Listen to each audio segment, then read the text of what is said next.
নলবাৰীৰ gym trainer Kartik কাশ্যপৰ কৰুণ ঘটনাৰ ৰহস্যভেদ। শ্বেয়াৰ মাৰ্কেটৰ লাভ দেখুৱাই মাহীয়েকে লৈছিল 18 লাখ টকা। মোৰ মাহীয়ে মোৰ পৰা 18 লাখ টকা লৈ আজি 2-2.5 বছৰ হ'ল। ধন উভতাই বিচাৰোঁতে আৰম্ভ হৈছিল নলবাৰী ডিষ্ট্ৰিক্ট বিখ্যাত হৈ গৈছে যে মাহীয়েকে তাৰ পইচা খাইছে, সেইকাৰণে সি ঢুকাইছে টেনশ্যনতে, বেমাৰত তাৰমানে বেমাৰ হৈ গৈছে। নলবাৰীৰ সুঠাম যুৱক কাৰ্তিক কাশ্যপৰ অকাল মৃত্যুৰ অন্তৰালত এইবাৰ ওলাল ভয়ংকৰ ৰহস্য। যোৱা 6 জুলাইত হেৰাই যোৱা জিম ট্ৰেইনাৰ কাৰ্তিক কাশ্যপৰ মৃত্যু কোনো স্বাভাৱিক মৃত্যু নাছিল। ই আছিল এক পৰিকল্পিত মানসিক নিৰ্যাতনৰ কৰুণ পৰিণতি। দিব লাগে, তাৰপিছত মোৰ পৰা পইচা লৈ কোনোবা হাপলুকো দিছে লাষ্টত 7 লাখ টকা। যদি মোৰ কিবা এটা হৈ যায় 2 দিনৰ ভিতৰত, মোৰ মৃত্যুত দায়ী কিন্তু মোৰ মাহী। মৃত্যুৰ আগমুহূৰ্তত কাৰ্তিকে নিজৰ মোবাইলত বন্দী কৰি থৈ গ'ল জীৱনৰ আটাইতকৈ ডাঙৰ সত্য। থৈ গ'ল অপৰাধীৰ বিৰুদ্ধে অকাট্য প্ৰমাণ। নলবাৰীৰ ভদ্ৰাগাঁৱৰ কৃষ্ণ মজুমদাৰ আৰু মীৰা মজুমদাৰৰ একমাত্ৰ পুত্ৰ কিয় সাৱটি ল'বলগীয়া হ'ল এই অকাল মৃত্যুক। বিশ্বাসৰ নামত চৰম প্ৰতাৰণা। কষ্টোপাৰ্জিত ধন হেৰুৱাই ভাঙি পৰিছিল ভাগিনীয়েক কাৰ্তিক কাশ্যপ। আপোন মাহীয়েকৰ বিৰুদ্ধে উত্থাপন হৈছে ভয়ংকৰ অভিযোগ। জিম এটা খুলিম বুলি কাহিলীপাৰা দক্ষিণ গাঁও ঘৰো ঠিক কৰি থৈছে। তাৰপিছত এই মাহীয়েকে তাক কল কৰি কৈছে, বুবু কোৱা শ্বেয়াৰ মাৰ্কেটত পইচা চলাই এজনী মাইকী মানুহে, তই দিবি নেকি? তই ছ'চাইটি মিলাই পেলাই তই পইচা দেচোন, এনেকৈ লাভ হ'ব। মই বহুত মানুহৰ পৰা পইচা আনি দিলোঁ দেই, বহুত মানুহৰ পৰা পইচা আনি দিলোঁ, বহুত টকা লাভ হ'ব ইয়াতে। মই ফোন কৰি একবাৰ পইচা বিচাৰোঁ, মানে এই এপ্ৰিল মাহত, তেতিয়া তাই কৈছে মই পইচা দিব নোৱাৰোঁ, মই যদি পইচাৰ কথা কওঁ মোক ৰামে ঘৰৰ পৰা উলিয়াই দিব। যা 18 লাখ টকাটো তই জুৱা খেলা বুলি ধৰি ল'বি। ঘটনাৰ 15 দিনৰ পিছত অৱশেষত ফাদিল হ'ল সকলো সত্য। ধাৰাবাহিক মানসিক যন্ত্ৰণা সহ্য কৰিব নোৱাৰি কাৰ্তিকে মৃত্যুক আঁকোৱালি লোৱাৰ পিছত আজি কাৰ্তিকৰ মাতৃয়ে নলবাৰী সদৰ থানাত দাখিল কৰিলে এজাহাৰ। কিন্তু অভিযুক্ত কোনো শত্ৰু নহয়, বৰঞ্চ নিজৰ তেজৰ সম্পৰ্ক নিজৰ মাহীয়েক দীপিকা হাজৰিকাৰ বিৰুদ্ধে উত্থাপন হৈছে এই গুৰুতৰ অভিযোগ। নিজ মাহীয়েকে কাৰ্তিকৰ পৰা লৈছিল লাখ লাখ টকা। মোৰ নাম কাৰ্তিক কাশ্যপ। বিগত 2 বছৰ ধৰি আমি বহুত ডাঙৰ বিপদত আছোঁ। মোৰ মাহীয়ে মোৰ পৰা 18 লাখ টকা লৈ আজি 2-2.5 বছৰ হ'ল। তেওঁ মোৰ পৰা পইচাখিনি কিন্তু মিছা ক'লে পাপ হ'ব, ইণ্টাৰেষ্টত লৈছিল। মানে কৈছিল আৰু ইণ্টাৰেষ্ট বুলি কোৱা নাই, একচুৱেলি প্ৰফিটত, উইকত মোক প্ৰফিট দিব আৰু মই উইকলি পইচা এটা পাম। গতিকে প্ৰত্যেক মাহতে পইচা মই বঢ়াই দিব লগা হৈছিল, বেলেগৰ পৰা ধাৰ কৰি হ'লেও। গোটেইখিনি প্ৰমাণ মোৰ তাত আছে। মোৰ মাহীৰ নাম শ্ৰী দীপিকা হাজৰিকা আৰু মোৰ মহাৰ নাম ৰাম হাজৰিকা। তেওঁলোকৰ ঘৰ উত্তৰ গুৱাহাটীত। আৰু সেইখিনিক গোটেইখিনি মেছেজ আছে যে পইচাখিনি এখিনি মিলাব লাগে, এনেকুৱা দিব লাগে। তাৰপিছত মোৰ পৰা পইচা লৈ কোনোবা হাপলুকো দিছে লাষ্টত 7 লাখ টকা।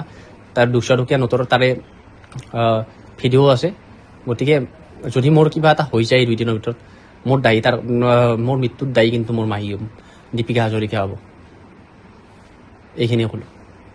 আৰু 2 নম্বৰ কথাটো হ'ল কি, মাহীয়ে মোৰ পইচাখিনি কোনোবা শেৱালি, তাইৰ নামে নাচলে, শেৱালি দাস লেখে নে কি লেখে, তাইক দিয়া বুলি কৈছে। আৰু সেই এতিয়া মাজতে তাইৰ ঘৰতো গৈছোঁ, কিন্তু মাহীয়ে গাত পাতি লৈছে যে পইচাখিনি শেৱালিৰ তাত নহ'ব, মানে শেৱালিৰ তাত পইচা হ'লেহে দিব। 2 বছৰ ধৰি এনেকুৱাকৈ লাগি আছে, কৈ আছে যে শেৱালি পইচা দিব। এতিয়া কিমান দূৰ সত্য কি সত্য নাজানো, কিন্তু মই এইখিনি বস্তু কৰিবলৈ বাধ্য হ'লোঁ আজি, কাৰণ মোৰ পইচাখিনি মোক লাগে। মই এতিয়া এটা বিশেষ ধৰণৰ বেমাৰত ভুগি আছোঁ। এটাই আহ্বান জনাইছোঁ, যাতে মোৰ মৃত্যুৰ পিছত ইহঁতক কোনেও, মানে ইহঁতক যাতে কোনেও সোধাই নেৰে। 2023 চনতে শ্বেয়াৰ মাৰ্কেটত লগোৱাৰ নামত ভাগিন কাৰ্তিকৰ পৰা 18 লাখ টকা লৈছিল মাহীয়েক দীপিকাই। বিগত সময়ছোৱাত কাৰ্তিকে নিজৰ কষ্টোপাৰ্জিত ধন উভতাই বিচাৰিছিল যদিও মাহীয়েকে সেই টকা ঘূৰাই দিয়াটো দূৰৰ কথা, মানসিকভাৱে ভাঙি পেলাইছিল যুৱকজনক। অৱশেষত তীব্ৰ হতাশাত ভুগি 6 জুলাইত শেষ নিশ্বাস ত্যাগ কৰে কাৰ্তিকে। এতিয়া প্ৰশ্ন হয়, এজন সুঠাম যুৱকক মানসিকভাৱে হত্যা কৰা এই হত্যাকাৰী মাহীয়েক দীপিকা হাজৰিকাক আৰক্ষীয়ে কেতিয়া কৰায়ত্ব কৰিব? কাৰ্তিকৰ সেই বিশেষ ভিডিঅ'টোৰ আধাৰত ন্যায় পাবনে দুৰ্ভগীয়া মাতৃয়ে? 6 জুলাই তাৰিখে মোৰ ল'ৰাটো ঢুকাল। মোৰ ল'ৰাটো এজন জিম ট্ৰেইনাৰ আছিল।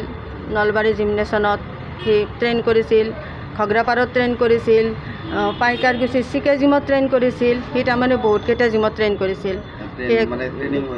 আছিল আৰু সি এজন মানে শৰীৰ চৰ্চা বিদ আছিল মানে। তাৰপিছত এই 2023 চনত সি নিজে এটা জিম খুলিম বুলি এটা বহুতখিনি পইচা 18-19 লাখ টকা যোগাৰ কৰে।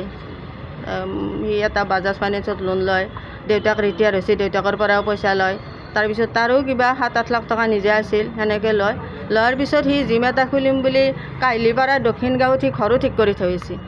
অহাৰ পিছত এই মাহীয়েকে তাক কল কৰি কৈছে বুবু এনেকৈ তই অলপ পইচা, কল ৰেকৰ্ডিং বাৰু আছে আপোনালোকক, নিজৰ মাহী কল ৰেকৰ্ডিংটো আছে। সি কল ৰেকৰ্ডিংটো মোৰ তাত দি থৈছিল। তাৰপিছত কৈছে যে হেৰি এনেকুৱা শ্বেয়াৰ মাৰ্কেটত পইচা চলাই এজনী মাইকী মানুহে, তই দিবি নেকি? তই ছ'চাইটি মিলাই পেলাই তই পইচা দেচোন, এনেকৈ লাভ হ'ব। মই বহুত মানুহৰ পৰা পইচা আনি দিলোঁ দেই, বহুত টকা লাভ হ'ব ইয়াতে। আৰু সি কৈছে সুতটোৰ কাৰণেতো নহয় না মাহী, মই সুতটোত পইচা নাথাকোঁ। কৈছে সুত নহয়, এইটো 20 বছৰ চলিব, এইটো শ্বেয়াৰ মাৰ্কেট হয়। এনেকৈ তাক এটা হেৰি দিছে, দি পেলাই তাৰপিছত সি কৈছে দে হ'ব দে, মোৰ তাতে এতিয়া বৰ্তমান 6 লাখ টকা আছে, সেইটো বাৰু তোক দি আছোঁ দে, এইটো কল ৰেকৰ্ডিংটোত আছে। তাৰপিছত তাৰমানে পইচা দিয়াটো আৰম্ভ হৈছে। এনেকৈ নি 18 লাখ টকা নিছে তাতৰ পৰা, মাহীয়েকে নিছে 18 লাখ টকা। নিয়াৰ পিছত 1 বছৰ হৈ গ'ল, কোনো পইচাৰ হেৰি নাই, পইচা নিদিয়ে, নাই পইচাৰ।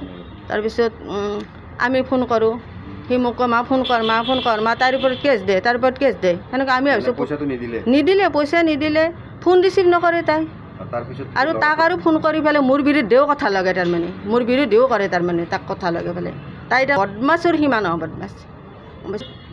সি 2000 পইচাটো নিদিলে। তাৰপিছত 1 বছৰ গ'ল, 2023 পইচাটো লৈছিল। 24 চনৰ পৰা সি সুৰাসক্ত হ'ল। সি তাৰমানে ইয়াত তামাম ড্ৰিংক কৰে, দিনে ৰাতি, এই পইচাটোৰ কাৰণে। তাৰ হেৰি টেনশ্যনতে তাৰ গাড়ী চাড়ী গুচি গ'ল না, 2খন গাড়ী আছিল, সেই 2খন গাড়ী গ'ল, ভনীয়েকৰ অলংকাৰ পাতি গ'ল, চব গ'ল। যোৱাৰ পিছত ড্ৰিংক কৰা কৰিলে, জিম বাদ দিলাক, জিমত নাযায়, সি ড্ৰিংক কৰে, কেৱল ড্ৰিংক কৰি থাকে, ভাত পানী নাখায়, দিনে ৰাতি ড্ৰিংক কৰি থাকে, সেনেকুৱা কৰে।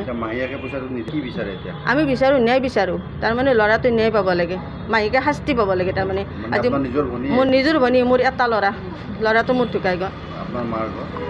মাৰ ঘৰ বাঘিউদয়পুৰ, বৰভাগ বাঘিউদয়পুৰ। আৰু যেতিয়া তাৰ বেমাৰ হৈ আছিল, তেতিয়া কোনোদিন খবৰ ল'ব তাই নাহিল।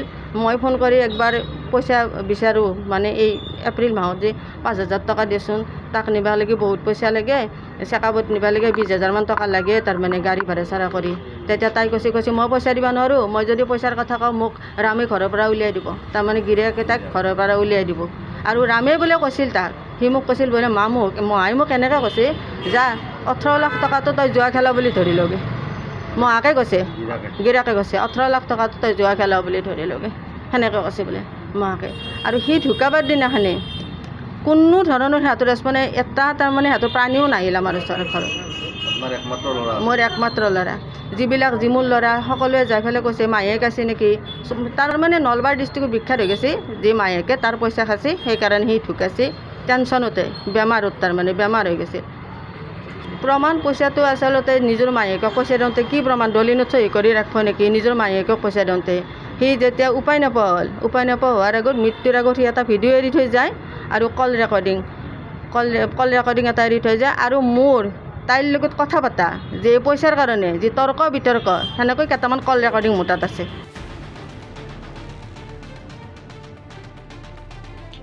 নলবাৰীৰ পৰা হিৰক ডেকাৰ ৰিপৰ্ট, টাইম 8।